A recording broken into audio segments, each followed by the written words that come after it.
amici e bentornati, qui Manlio Di Donato dal gruppo F Aurea nella ricalibrazione planetaria. Diario di un viaggiatore eterico, stavolta in un vero viaggio. Sono andato in vacanza in Toscana e già che c'ero ne ho approfittato per fare ricerca eterica. Beh, in realtà l'obiettivo era quello fin dal principio. In particolar modo le vie cave etrusche. È partito tutto anni fa da un bel libro del Giovanni Feo che descrive appunto questi percorsi ciclopici scavati nella roccia del tufo intorno a 3 città, Sovana, Sorano e Pitigliano. L'autore del libro ne parlava in un modo così entusiasta, lasciando intendere che c'è stato un uso sacrale di questi percorsi, che erano qualcosa che poteva portare con sé aspetti eterici del mondo antico. E questo a me affascina tantissimo. La riscoperta di quello che è stato è una parte fondamentale per me nel percorso di crescita. Così quello che vi sto per mostrare sono alcuni spezzoni e test eseguiti sul luogo. Che cosa ho trovato? Ne parliamo alla fine.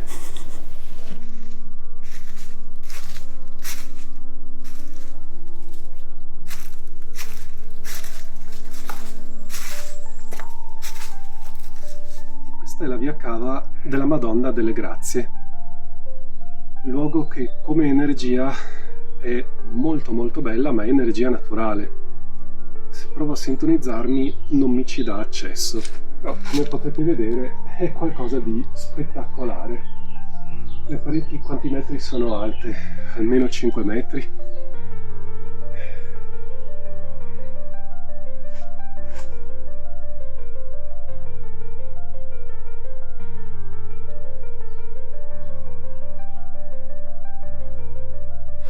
Devo fare un po' attenzione perché il terreno è abbastanza particolare, ok? Ma il panorama è qualcosa di pazzesco. Certo, l'idea iniziale era di cercare aspetti eterici del mondo antico, traccia delle antiche divinità. Non è questa l'impressione che mi stanno facendo le vie cave. Bellissimo, veramente da visitare, luoghi pazzeschi, un po' impegnativo il sentiero, insomma, però sinceramente con un minimo di preparazione anche una famigliola ci può andare e vi assicuro che ne ho viste tante passare per di qua. Dicevamo, come aspetto eterico è molto naturale. Adesso siamo nel cuore della Toscana, sono luoghi fantastici. Quel qualcosa in più che speravo di trovare, come nei resti latini, come nei fori imperiali a Roma, per il momento non sta emergendo.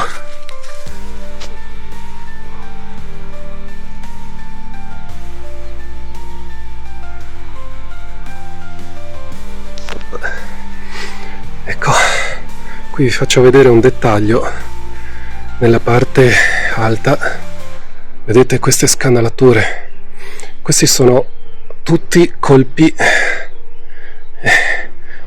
scavati, creati per scavare la pietra, quindi tutto questa cosa pazzesca è artificiale, capite il punto? La domanda è proprio a cosa serve questo livello di lavoro? Vie commerciali? Vie per nascondersi dai nemici?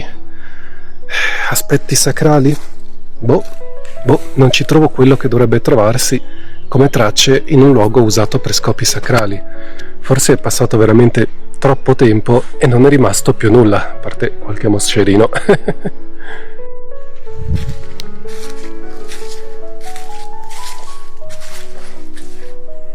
Questa è una zona veramente suggestiva.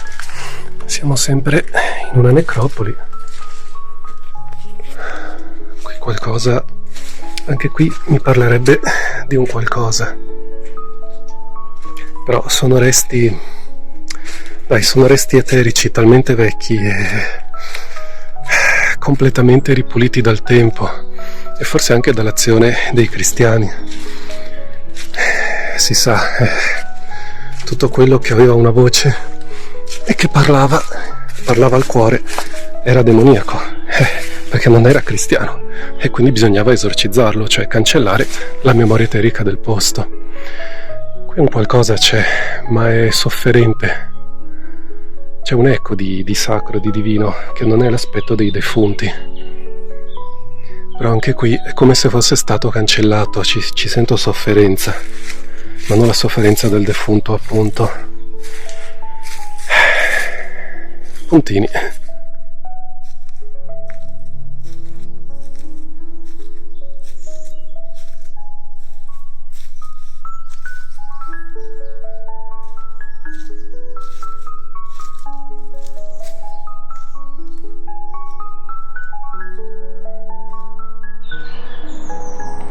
Allora, qui siamo nella zona della tomba della sirena, una necropoli. La cosa che mi colpisce proprio del punto è che è l'unica zona, già da qua, in cui riesco a trovare una traccia di un qualcosa che non è l'etere della natura. È come dire, guardi una parete dipinta di verde e c'è una zona dipinta di bianco. Non sai che cos'è quel bianco, ma vedi che c'è una differenza. Qui ci sono semplicemente delle tombe, necropoli etrusche, ma non è l'aspetto dei defunti, è una traccia di un qualcosa. A me parlerebbe di numenico, di sacrale, di divino. Che cosa sia, non riesco a ricondurlo a nulla che conosco. È un eco, è come dire, senti delle note musicali, ma sono talmente deboli che dici, cos'è? È Mozart? È heavy metal? È Iggy Pop? E che ne so, però è un qualcosa che è diverso dal silenzio o comunque dal rumore delle foglie che c'è in tutto il resto del tracciato.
Sembra di essere in una giungla tropicale per le piante.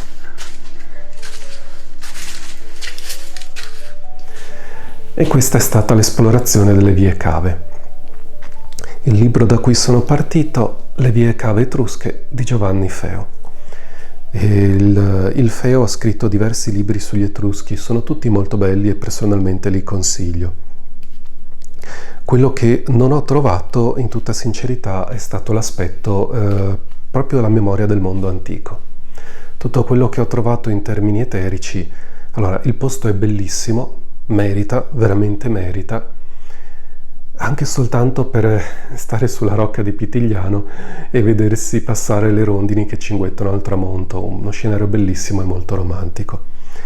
Ma quello che ho trovato è stato tanta energia naturale, etere naturale, molto molto bello, anche ricco in termini di alimentazione delle risorse vitali, ti dà tanto, ma non ho trovato aspetti eterici del mondo antico etrusco. È passato troppo tempo. Solo in un paio di punti qualcosa si riusciva a sentire, ma troppo poco, troppo tempo, e non mi è stato possibile recuperare nulla, insomma. Al di là della memoria, come un eco fossile, non rimane più nulla. Quelle culture sono passate. Forse le abbiamo anche un po' troppo esaltate, ci siamo fatti un'idea di quello che dovevano essere, che forse era molto più semplice, magari era tanta roba per l'epoca. Mi spiego meglio.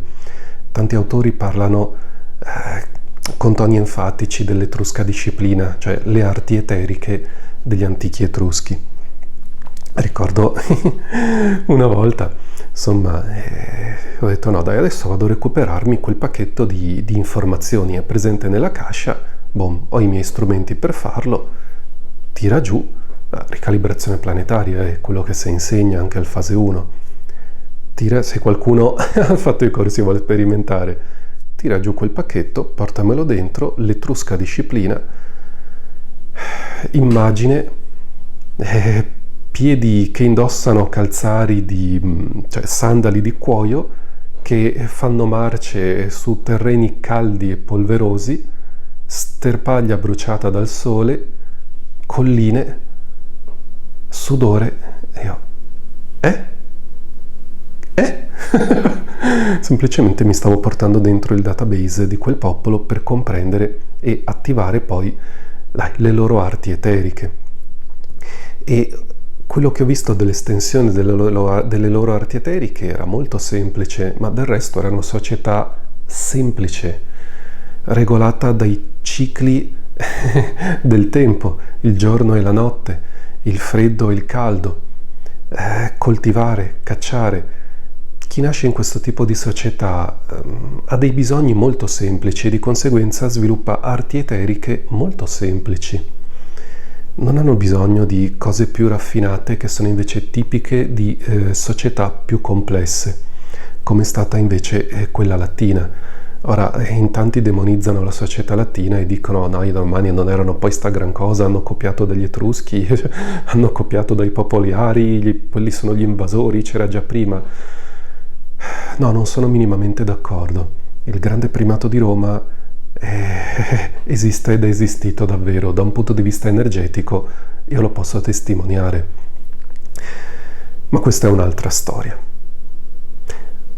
In questi luoghi, magari non so in altri, ma in questi luoghi ho trovato solo energie naturali e echi di memorie, ma un eco di memoria, anche se gli dai energia e lo alimenti, ti ridà solo quello che tu gli hai dato, pure un po' meno.